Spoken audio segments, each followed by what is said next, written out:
So now you graduate high school or it completes, or you get a check plus and you're done. However that works with the alternative school. I went to another alternative school after that. I went to the alternative school to public school. Okay. And then got accepted in 10th grade to go to a private school. Okay. But on scholarship. Oh, all right. I think I amazed them with some of my interests, and I think I wrote a really good essay of why I should get in, and I got pretty much a full ride at this private school because of that.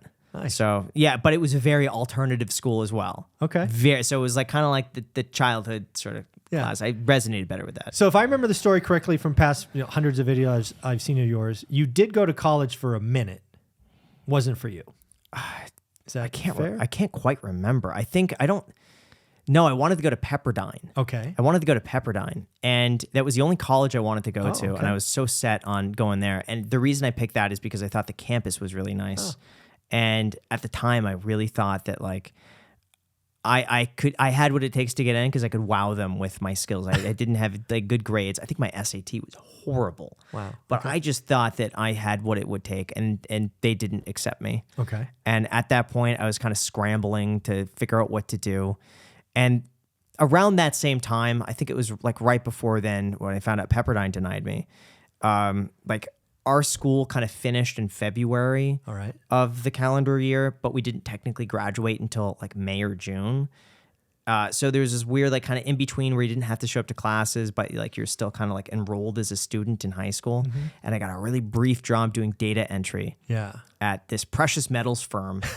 And all I knew, I just wanted to be something with investments. Okay. And I thought I was really into coin collecting. It kind of makes sense that like precious metals and numismatic coins, and this would be an easy in. And I thought I could work my way up in this company. And I just cold emailed them, and they got back to me, and they hired me to do the very basic data entry at $8 an hour. Maybe it's like $7.50. Whatever the minimum wage was in 2008 was what I got paid. Okay. And it was just a terrible job. That was 6 weeks there.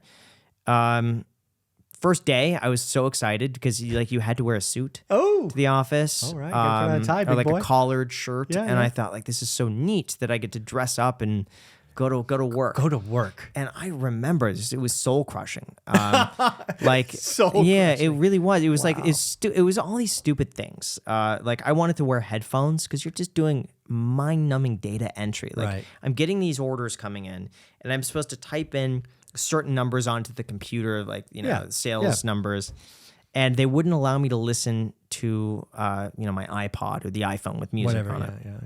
And I said, why? And they said, well, that's just the company policy. And then I said, well, can we make it, because I'm in the back office. Right. Like, is there any way? No customer interaction. Nothing. And they said, you can't do that because it would be distracting to everyone else. I said, how would it be distracting? I said, well, if you do it, then everyone has to do it. And I was like, okay. There was another day where I forgot to wear dress shoes. And again, I'm in the back office. So no customers see me or whatever. And I forgot them for whatever reason, no dress shoes. And they threatened to send me home, like unpaid for the whole day because I didn't wear dress shoes. Wow. And I pleaded with them. I'm like, I'm here the whole day, it's a lot. And they said, okay, fine. If you just make sure not to walk through these certain sections, we'll let you stay today, but you can never have this happen again. Wow. And then I got in trouble twice. One was I went to there's like different managers, so you have to like work your way up. I went to like the lower manager, and I said that we should replace the styrofoam cups with paper because the styrofoam cups are bad for the environment, and they were like really small, and everyone, it just basically just gulps down like a little thing and throw them away. Right. So I said we should do paper cups, and I was just told that's not your place. Don't be focusing on that. Focus on your work.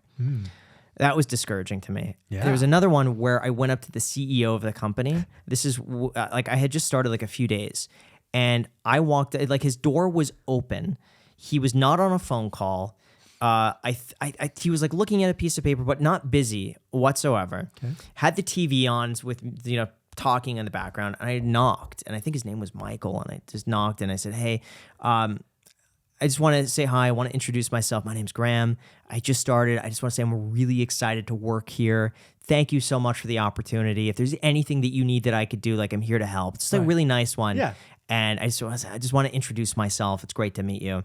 And he looked up and he's like, thanks, I really appreciate it. And I thought that went well. Yeah. Well, later that day, I got a call. And I had to go and speak with the upper manager, so the guy below him. Right. It said I could never do that again. I said, why? He said, there's a, what did he say? He said that there's like a ranking that you have to go through. And if I want to communicate with this guy, I have to start with, her name was Roxanne. She's like the back office manager. And Roxanne's going to talk to this other guy, Mark. And then Mark is going to talk to this guy. And like, you have to go up the ranks. Like, I couldn't go and just knock on his door and say hi. So crushing. And that was weird. It was so strange to me. But then also, I noticed that all these people in the back office were just like zombies. They'd get there on Monday and just like, they look dead in the eye. And the only time you'd see them like happy or come to life was Friday at like 3 p.m. after lunch. That was the only time you'd see them ever joking around or having a good time or messing around. That's it.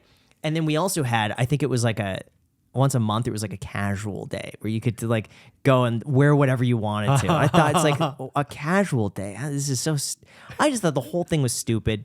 And I wanted to quit multiple times. And I felt bad because this lower manager was the one who seemed to like give me a shot. Right. And it seems like he kind of put his... Hi, Bailey. Stop it.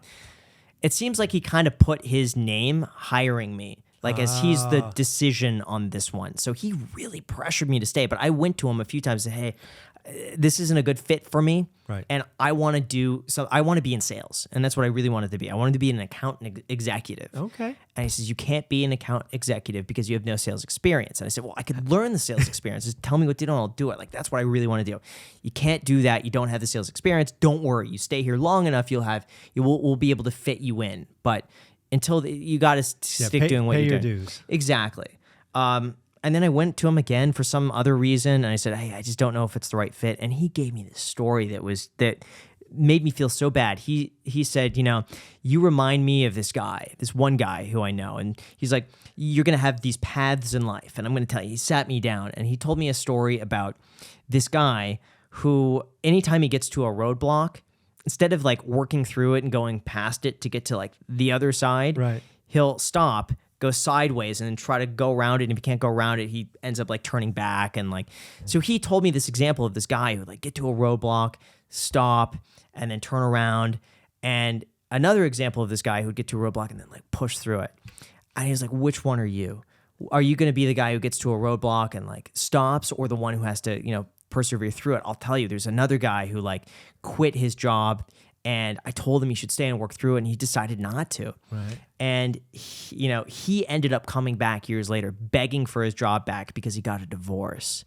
And we told him like, we couldn't hire you back. You don't want to end up being that guy. Like, you want to persevere through that. But then I was like, oh crap, like I don't want to be that first. I want to be the second guy who overcomes it. Right. So like, I didn't quit, and it kept building up, and then finally I wrote this whole letter, and I went into him knowing that like, this is my decision. I've made it. Like, we're done. 100%. I handed it in, and he I think tried to talk me out of it, and I was over it. But that was so happy. I was so happy after leaving that job. There you go.